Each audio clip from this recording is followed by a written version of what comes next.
नमस्कार जय जगन्नाथ बंधुगण आपण मानकु मोर एही ओडिया शास्त्र चैनल को स्वागत। आजिर एही वीडियो रे जानिबा कि मेष राशि रो व्यक्ति विशेष मानक पई आसुथिबा महाशिवरात्रि जागर पर्व ठारू आपणक जीवन रे केउ केउ सब परिवर्तन गुडी को आसीबो। देखंतु महाशिवरात्रि केवल पूजा नुह भाग्य पलटिबार रात्रि मध्य होइथाय। मेष राशि आपण जदि गत किछि मास धरि मनरे भार अनुभव करूछंती, जीवन रे सबकिछि अटकी गला भली आपण अनुभव करूछंती, परिश्रम सत्वे जदि आपणकु फल मिलु नाही, जदि एपरि आपण अनुभव करूछंती ताहेले महाशिवरात्र परे आपणक जीवन रे एक बड़ परिवर्तन आरंभ हेबो। एही वीडियोटी को निश्चिंत रूप से शेष पर्यंत देखंतु, जहा कि फेब्रुआरी 15 तारिख रविवार दिन महाशिवरात्रि पावन दिन अटे। एही दिन तो आमे निश्चिंत रूप से पूजा उपवास करिथाउ, भगवान महादेवंक उद्देश्य रे आमे किछि ना किछि करिथाउ, रात्रि उजागर रही दीप जालिथाउ। बहुत किछि महत्व गुड़िक रहिछि एही दिन रे, किंतु विशेष करी आमे आगकु किछि आलोचना माध्यम रे जानिबा कि प्रत्येक राशि मानक पई एही दिन ठारू कोन सब परिवर्तन गुड़िक एमानंक जीवन रे आसुअछि। आपण जहा कि देखिछंती मेष राशि रो व्यक्ति गत किछि समय धरि आपण प्रत्येकटी कथारे हठात रागी जाउछंती, हठात चिड़चिड़ा स्वभावर रहुछि। किए कोन कहूछि आपण हठात करी बुझिबाकू चेष्टा करिबा पूर्वरु आपण रागी जाउछंती, चिड़ी जाउछंती। सेथिपाई मध्य आपण किछि समस्या गुड़िक भोग करिछंती, आपण किछि भूल निष्पत्ति गुड़िक नेइछंती। सेथिपाई मध्य एबे टिके चिंतारे अछंती, काहीं सेपरि काम कली, काहीं एपरि भूल निष्पत्ति गुड़िक नेली, एही भूलटी मो द्वारा किपरि होइगला, एहीपरि एक चिंतारे मध्य रहिछंती। भूल लोकंक उपरे मध्य भरोसा करी आपण हैरान हेउछंती।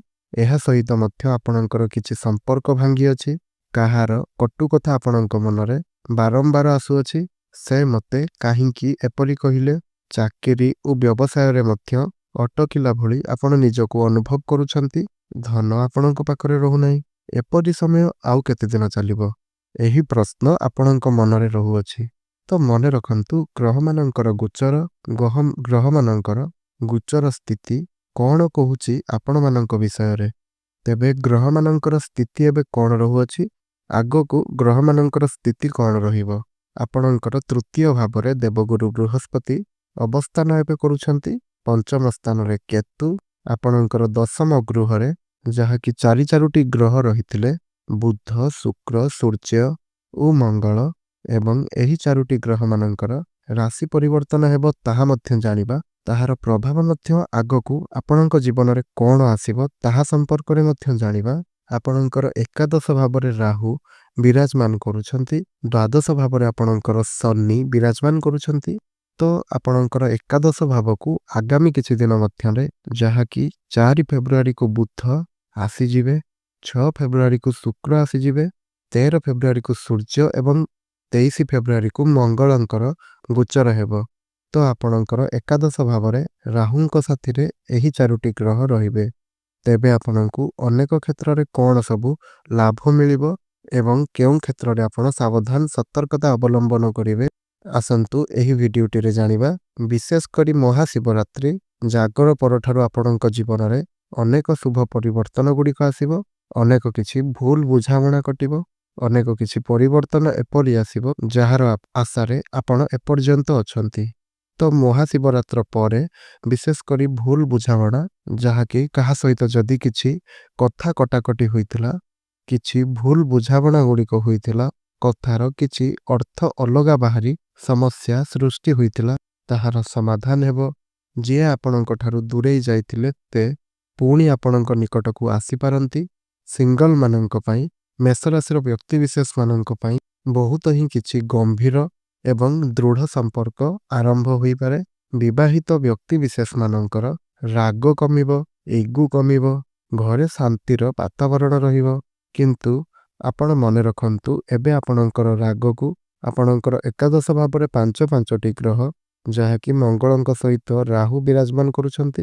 मंगल तो एक उत्तप्त ग्रह, ता सहित राहु मध्य विराजमान करूछंती। आउ एही स्थान रे निश्चिंत रूप रे बुध एवं सूर्य बुधादित्य राजयुगर निर्माण करूछंती। ଏବଂ ତାଙ୍କ ସାଥିରେ ମଙ୍ଗଳ ରହୁଛନ୍ତି ଏବଂ ରାହୁ ରହୁଛନ୍ତି, ତେବେ ଆପଣଙ୍କ ପାଇଁ ବହୁତ ଦିଗରୁ ଏହି ସମୟରେ କଥା କହିବାର ବିଶେଷ ସାବଧାନ ଏବଂ ସତର୍କତା ଅବଲମ୍ବନ କରିବା ପାଇଁ ପଡ଼ିବ। କାରଣ 23 ଫେବୃଆରୀ ପରଠାରୁ ଆପଣଙ୍କ ଜୀବନରେ କ୍ରୋଧ ଭାବ କାରଣରୁ ଆପଣ ବିଶେଷ କରି ଧ୍ୟାନ ଦେବେ। ଯାହା କିଛି ଆପଣ କହୁଛନ୍ତି ତାହା ଆପଣ ଭାବିଚିନ୍ତି କରି କୁହନ୍ତୁ। ଆପଣଙ୍କ କଥାରେ କିଛି ଭୁଲ ହୋଇପାରେ। ଏପରି କିଛି କଥାଗୁଡ଼ିକ ଆପଣ କହିପାରନ୍ତି ଯାହାଦ୍ୱାରା କାହା ମନରେ କଷ୍ଟ ଆସିବ, କାହା ସହିତ କିଛି କଥା ଏପଟ ସେପଟ ହୋଇପାରେ, କିଛି ସମସ୍ୟା ସେଥିପାଇଁ ସୃଷ୍ଟି ହୋଇପାରେ। ତେଣୁ କଥା କହିବାରେ ଆପଣ ସାବଧାନ ଆଉ ସତର୍କତା ଅବଲମ୍ବନ କରିବେ। ମହାଶିବରାତ୍ରି ପରେ ମଙ୍ଗଳଙ୍କର, ଯାହାକି ମେଷ ରାଶିର ସ୍ୱାମୀ ବା ଅଧିପତି ଅଟନ୍ତି, ତ ବିଶେଷ ରୂପରେ ତାଙ୍କର କିଛି ସପୋର୍ଟ ଆପଣଙ୍କୁ ପ୍ରାପ୍ତି ହେବ ଏବଂ ଆପଣ କିଛି ଉନ୍ନତି ଆପଣଙ୍କ ଜୀବନରେ ମଧ୍ୟ କରିପାରିବେ। ଶନିଙ୍କର ଦୃଷ୍ଟି ଟିକେ କମ୍ ହେବାକୁ ଆରମ୍ଭ ହେବ, ତ ଆପଣ ଟିକେ ସାନ୍ତ୍ୱନା ପାଇବେ। ପ୍ରତ୍ୟେକ କାମଗୁଡ଼ିକରେ ଆପଣ ଯେଉଁ କଷ୍ଟ ଅନୁଭବ କରୁଥିଲେ ସେଥିରେ ମଧ୍ୟ କିଛି ସମାଧାନ ଆସିବ। ପ୍ରତ୍ୟେକ କାମରେ ଯେଉଁ କଷ୍ଟ ଅନୁଭବ କରୁଥିଲେ ସେଥିରେ ମଧ୍ୟ କିଛି ସମାଧାନ ଆସିବ।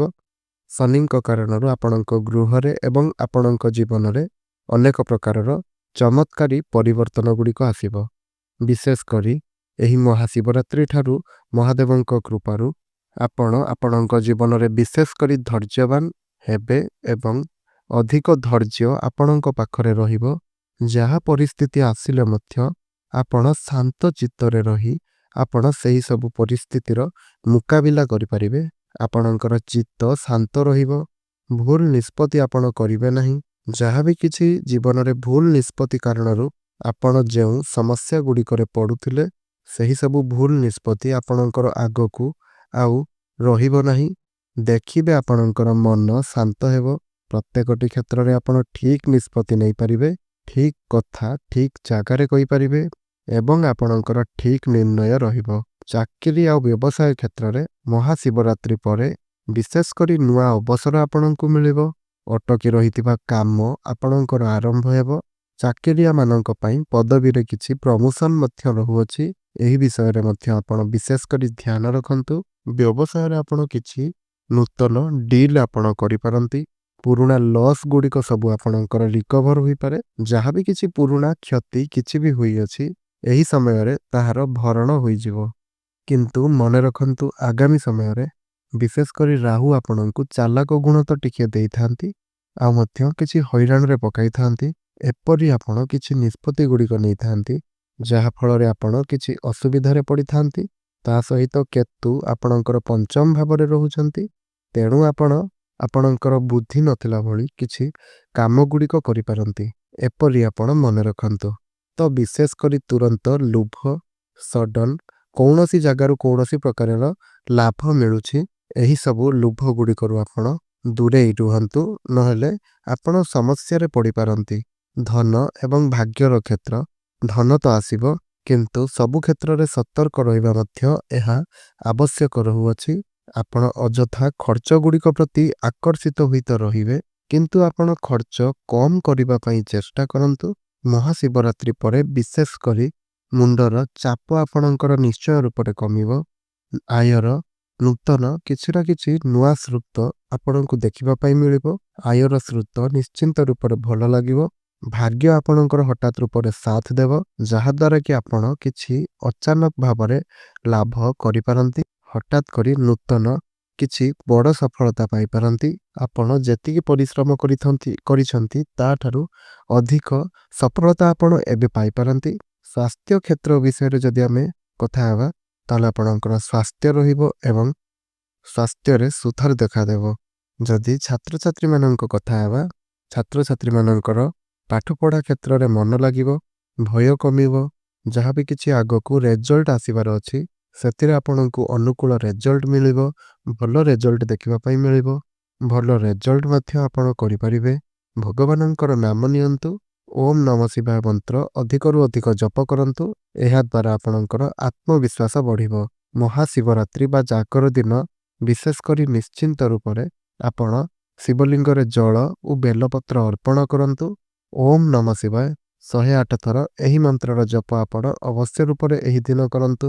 କ୍ଷୀର ଏବଂ ଧଳା ରଙ୍ଗର ବସ୍ତ୍ର ଏହି ଦିନ ଆପଣ ଦାନ କରିବା ଦ୍ୱାରା ଆପଣଙ୍କ ଜୀବନରେ ଅନେକ ପ୍ରକାରର ଶୁଭ ପରିବର୍ତ୍ତନ ଆସିବ।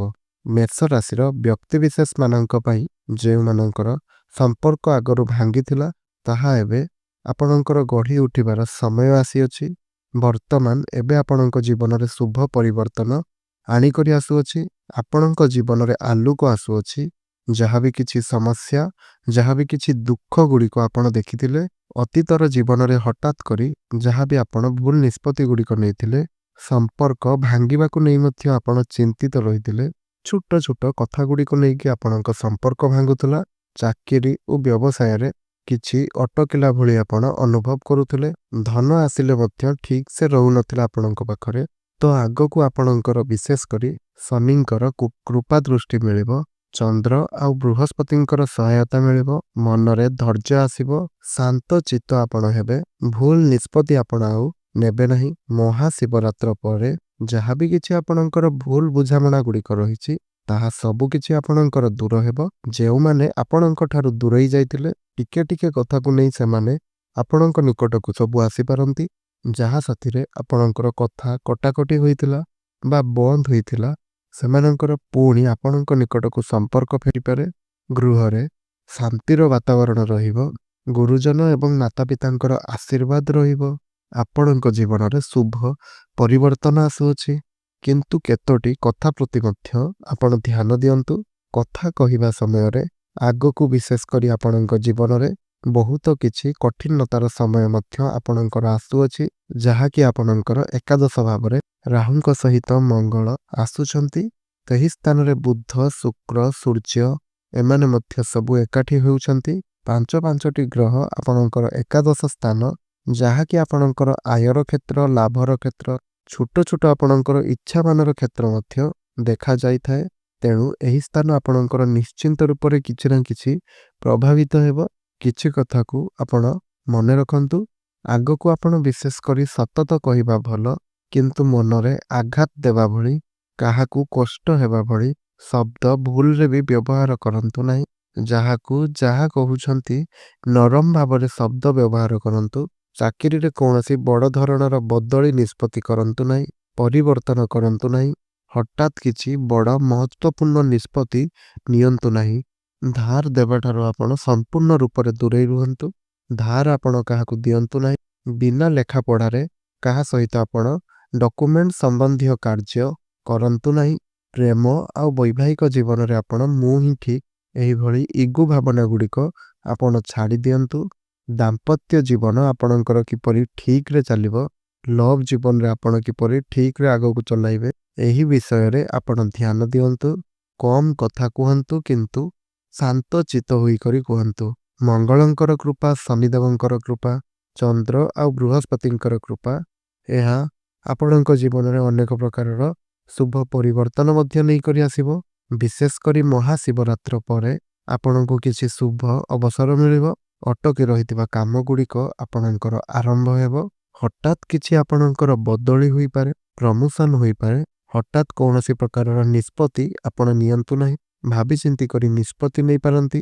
ପ୍ରମୋସନ୍ର ସଂକେତ ମଧ୍ୟ ରହୁଅଛି। ଡିଲ୍ କିଛି ଆପଣ କରିପାରନ୍ତି।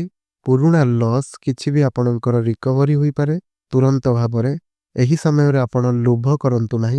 ଟିକିଏ ସାବଧାନ ଆଉ ସତର୍କ ରୁହନ୍ତୁ। ଏମିତି ସମୟ ମଧ୍ୟ ଆସିବ, ଟିକିଏ ଅଯଥା ଖର୍ଚ୍ଚ ପ୍ରତି ଆପଣ ଧ୍ୟାନ ଦିଅନ୍ତୁ। ଋଣର ଚାପ କମିବ, କିନ୍ତୁ ଆପଣ ଆଗକୁ ଧ୍ୟାନ ରଖନ୍ତୁ କି କାହାକୁ ଧାର କରଜ ଦିଅନ୍ତୁ ନାହିଁ, କାହିଁକି ନା ସେହି ଧନ ଆପଣଙ୍କୁ ମିଳିବାରେ ନିଶ୍ଚିନ୍ତ ରୂପରେ କଠିନତା ଦେଖାଦେବ। ଭାଗ୍ୟର ସାଥ ମଧ୍ୟ ଆପଣଙ୍କର ରହୁଅଛି। ଯେଉଁ କାର୍ଯ୍ୟ କରିବେ ସେଥିରେ ଆପଣଙ୍କୁ ସଫଳତା ମଧ୍ୟ ଅଧିକରୁ ଅଧିକ ଦେଖିବା ପାଇଁ ମିଳିବ। ତେବେ ଭିଡ଼ିଓଟି ଆପଣଙ୍କୁ କିପରି ଲାଗିଲା, କିମ୍ବା ଯଦି ଆପଣଙ୍କର ଅନ୍ୟ କୌଣସି ପ୍ରଶ୍ନ ରହୁଅଛି ତ ତାହା ଆପଣ କମେଣ୍ଟ ବକ୍ସରେ ନିଶ୍ଚୟ ରୂପରେ ପଚାରନ୍ତୁ। ଆମେ ନିଶ୍ଚିନ୍ତ ରୂପରେ ତାହାର ଉତ୍ତର ଦେବୁ। ଏବଂ ଭିଡ଼ିଓଟି ଯଦି ଆପଣଙ୍କୁ ଭଲ ଲାଗିଥାଏ ତାହେଲେ ଭକ୍ତି ଆଉ ଶ୍ରଦ୍ଧାର ସହିତ କମେଣ୍ଟ ବକ୍ସରେ ଓମ୍ ନମଃ ଶିବାୟ ନିଶ୍ଚୟ ରୂପରେ ଲେଖନ୍ତୁ। ତା ସହିତ ଭିଡ଼ିଓଟିରେ ଲାଇକ୍ କରିବା ସହିତ ଅନ୍ୟମାନଙ୍କ ସହ ଭିଡ଼ିଓଟିକୁ ସେୟାର କରନ୍ତୁ, ଯାହାଫଳରେ ଆମେ ଯେଉଁ ଭିଡ଼ିଓ ଅପଲୋଡ଼ କରିବୁ ତାହା ଆପଣଙ୍କ ପାଖରେ ସର୍ବପ୍ରଥମେ ପହଞ୍ଚି ପାରିବ ଏବଂ ଆପଣମାନେ ସର୍ବପ୍ରଥମେ ପାଇପାରିବେ। ଧନ୍ୟବାଦ।